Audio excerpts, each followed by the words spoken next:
Okay, this is part two of this inspection and revealing of Gobekli Tepe and the fact that it has sacred geometry into it. This is the close-up of that caterpillar that people call it a lot of times, whether it's a jaguar, a lion, or whatever it's supposed to be. You can see its ribs and everything in there, and just below it, it appears to be something that looks like a boar or whatever, kind of bent down. I thought at first maybe a horse head, but no ears, but what's going on? Anyhow, if you haven't seen the first part, if you'll go to the very end of this and wait the last 20 seconds, and it'll give you the next things coming up. It'll be in your top right hand corner, and that'll take you back to part one, and you can watch it because there's 40 minutes showing you the connections and even the actual thing. But I will show you it again here in just a minute. But so if I could get this lined up right, better than I did last time, it would be nice.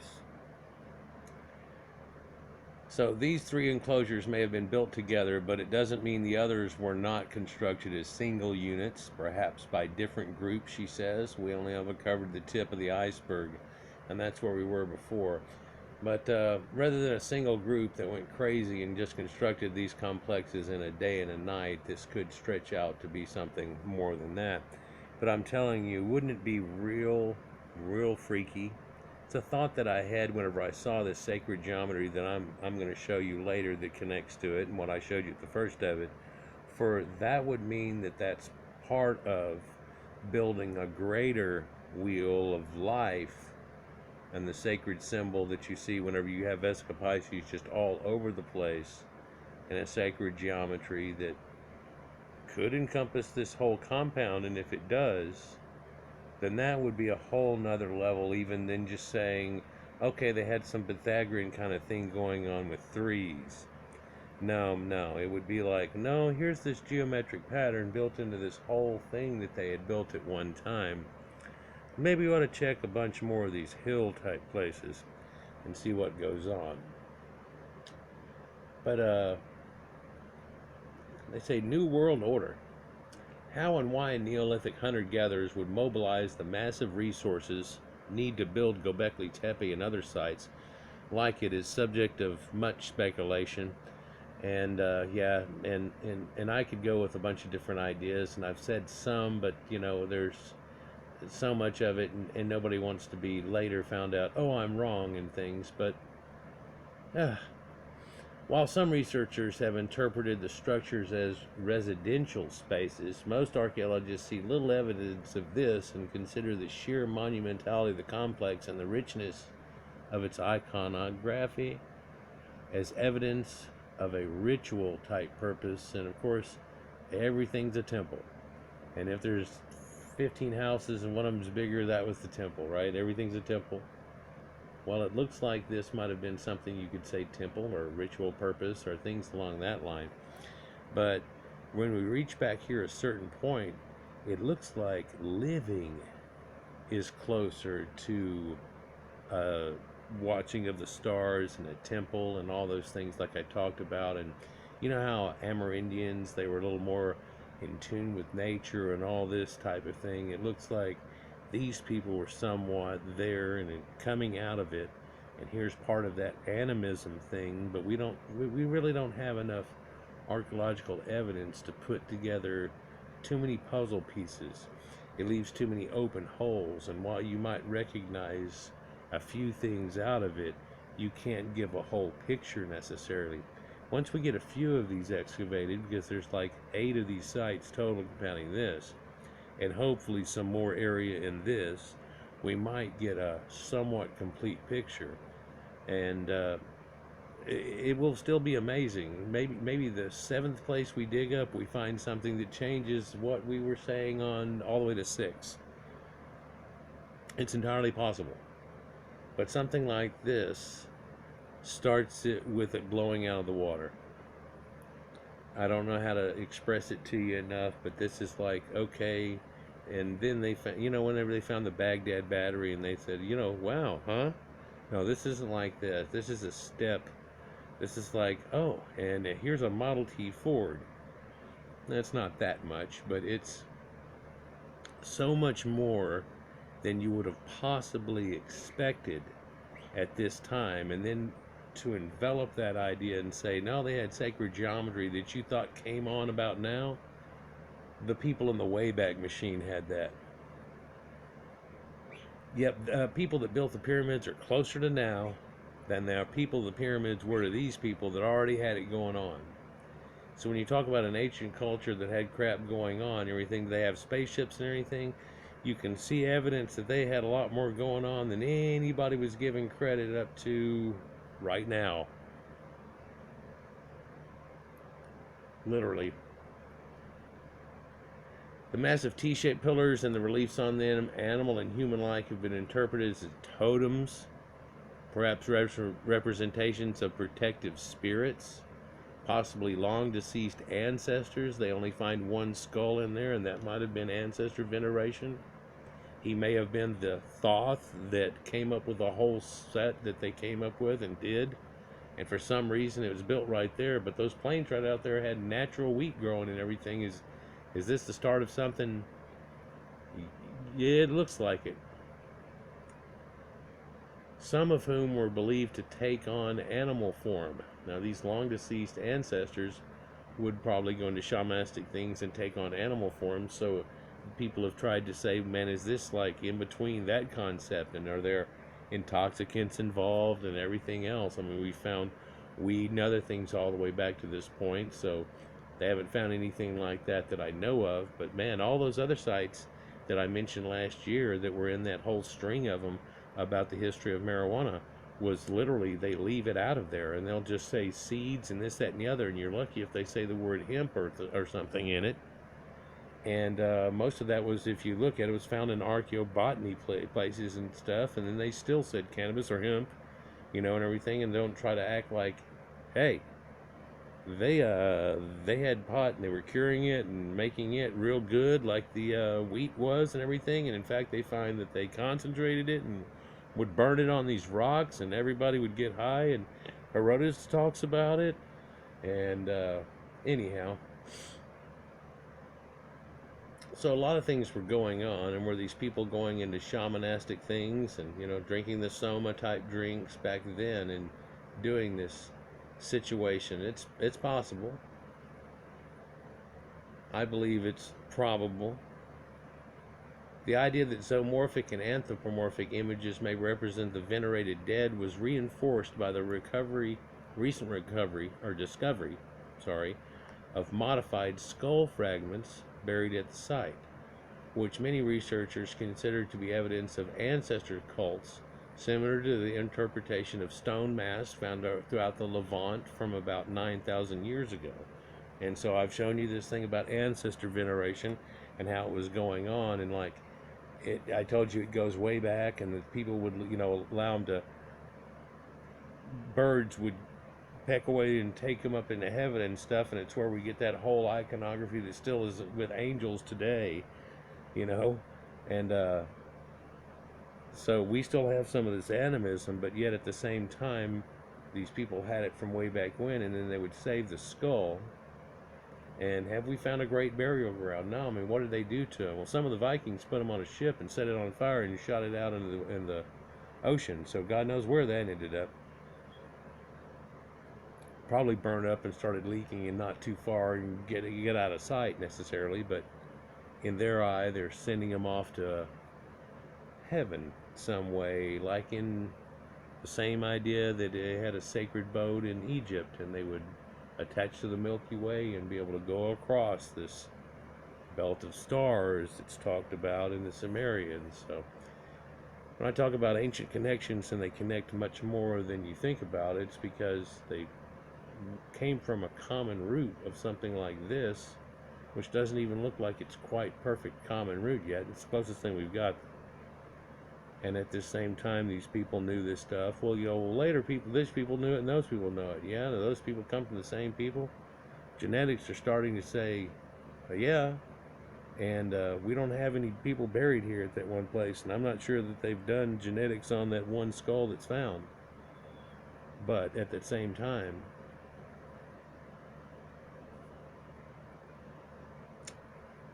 closest what we've got and closest what it shows, it's showing it. And the Natufians seem to have to have stemmed from this, and as well as Catalhoyuk type people and stuff, and they're not too far away. So they would have been one of the people that came back and forth and made treks. And people made treks back then. And I've shown you these ancient ruts and stuff, and how these carts must have been going on back and forth in this exact line for a long, long time to dig that out. Or are you telling me somebody with a chisel sat and dug out these little ruts like a road? And how long are they? And man, it just gets incredible, the idea that comes up with. And the whole mud flood people say, oh, we just went through there once with a mud and then it solidified and turned into stone. And it's like, well, that's granite, and that doesn't work that way. But let's get back onto this, because they're comparing it to people and making connections that I've been trying to make, and I'm rather pleased with this because, you know, man, I can say things to y'all all day and tell you I've studied ape shit amount of hours into this situation, but if somebody comes out with a paper and they've got a name and they're from these famous places and they're correlating data, it can get no better than that. I stand on the back of giants anyhow. Let me get a drink. So it comes out in the wash eventually, and let's go on. The identification of hidden geometric patterns strengthens the interpretation of Gobekli Tepe as a cultic site, says Hackley and Gopher. The southern side of the triangle runs through the central stone pillars of enclosures or B and C, creating a base for the polygon. And so there's the flat point that runs across. Bing! The axis perpendicular to this line runs through the entire site and ends in the center of enclosure D, which can be interpreted as the top of the pyramid. And we're going to go back and looking at this again because they've got it kicked just a little bit. But there it is. And so there's your sacred pyramid, and there's your bisecting and equilateral triangle made out of each one, and the measurements. And I'm glad they got these measurements and tried to do this type of work. You know, I was thinking before I started this, I was thinking a million thoughts. But I was thinking that, you know, usually people like Graham Hancock, and they get fed some by some freaks that who knows if they even measured it, or they took some picture and they tried to use MS Paint because it gives you a general idea and come up with all these things and who knows what. And that's one thing, and it starts showing you sacred geometry, and that's great, like I would have been doing a minute ago. But when one of these guys cracks it off, it's to another level. And there's more than that, for I showed you the circle thing in the other one that they're not referring to too much. And I'm telling you that triangle is going to show up in my work coming soon as part of a greater design. And if their coming circles are built into that design in any way, shape, or form, it might mean the whole thing is a giant wheel of life, or flower of life, if you will. The axis perpendicular to this line runs through the entire site, ends in the center of enclosure D, which can be interpreted as the top of the pyramid. This is the one we were looking at before with the double on it. This suggests that the builders understood and wished to represent the idea of a hierarchy, perhaps intending to crystallize the new order of less equal and more stratified society, Hackley and Gopher maintain. Hold on, it takes a turn now. Well, it looks like the ones here are maybe made with better than the ones that were here. And well, you know that one where the guy's wearing the sash and the thing, that's kind of like in Egypt when you see him wearing the sash and the tail and thing, and that's supposed to be the dude? That's associated with this one. And these others associated that. And if they were built back to back to back, you wouldn't say that. But if they're built at the same time and you start looking at it, it starts to show something. Let's go in that. The stratification was not limited to human relations. It suggests a change in the perceived relationship between humans and nature, the archaeologists suggest. That's because what is found at the top of the triangle at the center of enclosure D. While the site's signature T-shaped pillars have been interpreted as stylized human figures, the central monoliths of Enclosure D are the only ones that are clearly anthropomorphic, bearing reliefs of hands and a belt and possibly a loincloth.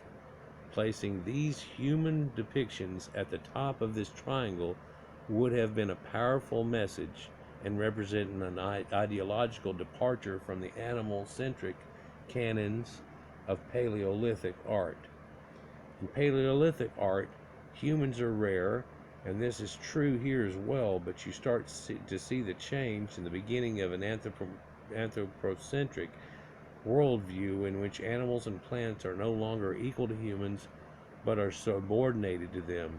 And this becomes the master of the beast, and how people have really become sentient to the point that they realize, hey,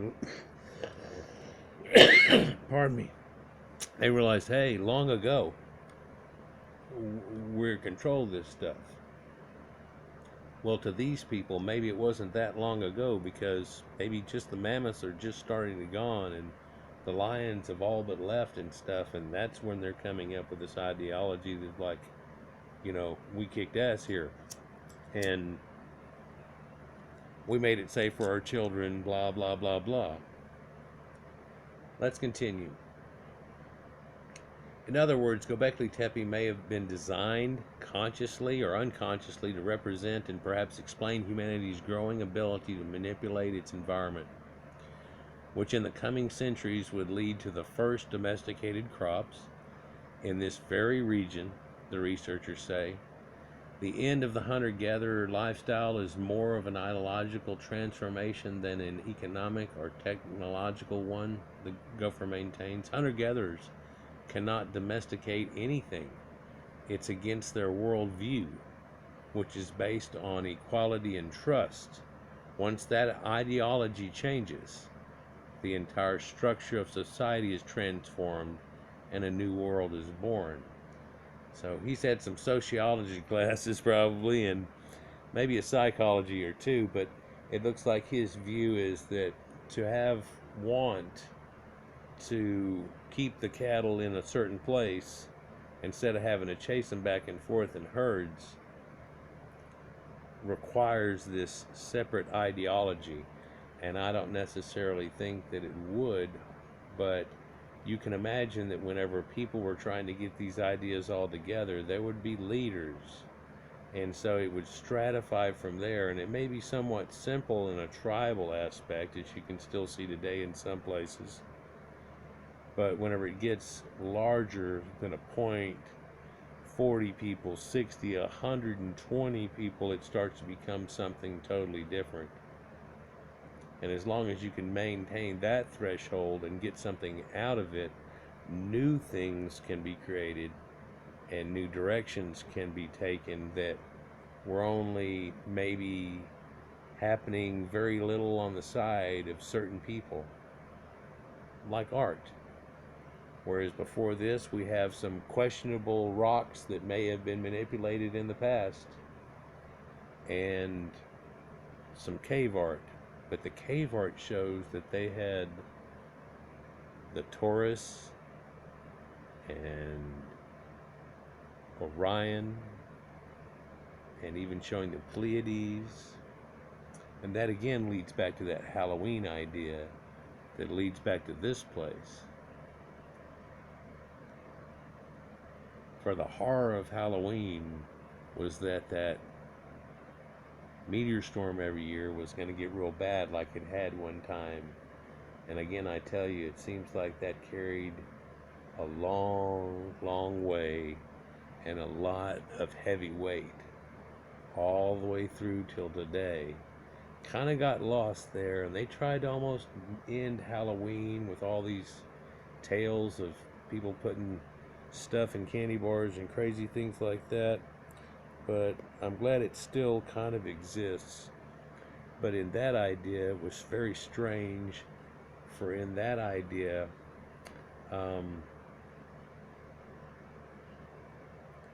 they, in some telling of the tales, ended up trapping all the demons of humankind and then had control over those, and therefore it was over with, and all they had to do was, coming right before this thing was going to happen, pay homage to them, and nothing bad was ever going to happen. And the idea of the druids and going down and the horror of it all was, if you stop this, you could make this go to crap, you know. Well, paganism lives on and life finds a way. So, like they say, once the ideology of certain things changes, the entire structure of society is transformed and a new world is born. But it's not necessarily a new world is born, but a new age of mankind is born. And if you think that looking at this place, that it is somehow a fresh thing right here where somebody was good finally at making carvings and stuff, and they put his ass to work real hard, and he was the first one, you've got to be sadly mistaken. And the uniformity of the way these things look, and then you find that there are a bunch of them all over the place, and so it wasn't like one little group did this crap, but it looks like whenever they said the lords of Errata, perhaps they're talking about groupings of people that is kind of like the dukes and duchesses of England that are all over the place doing all kinds of crap. And we find that there's a larger aspect to this whole thing, and I just want them to get to some archaeology. Yeah, put on a mask. Let's go. Anyhow, guys, like, share, and subscribe, and enjoy. But this is just kind of a precursor moment and a Gobekli Tepe moment put in together of sacred geometry, which I've got coming up, as I've been telling you in a few other videos. But I'm trying to get it in line, but trying to get all the data, and then some way that I can show it to you without actually showing you some other pieces of video of somebody and then trying to talk over it instead of them or something along that line is hard. For there's a whole lot of symbols that have to be shown here, and then lines cut through, and all these things shown, and numbers and sequences and stuff like that, and just laying it out on paper to what would have to be done out of that has grown quite complex. So hopefully I'll be able to sit and look at a few symbols with you and talk it out, and get the idea and concept going of what it has and what the ancients knew. And I'm kind of glad this came out, because I was fixing to, just before this came out, make it one that said, you know, what the ancients knew, and kind of show you an edging of where that goes way back before where we give credit for all these other places seem to show it, and then show you maybe something like a Gobekli Tepe picture and go, well, look, 2 circles and a thing and a da-da-da, like we talked about before, and it's possible. But now it's been verified, and they're not showing even what I showed. So they're showing actually where the whole enclosures are related to each other, and it's not just one that's laid out, but the 3 are in relation. Like, share, and subscribe, and enjoy, and we'll get on to the next one. Peace.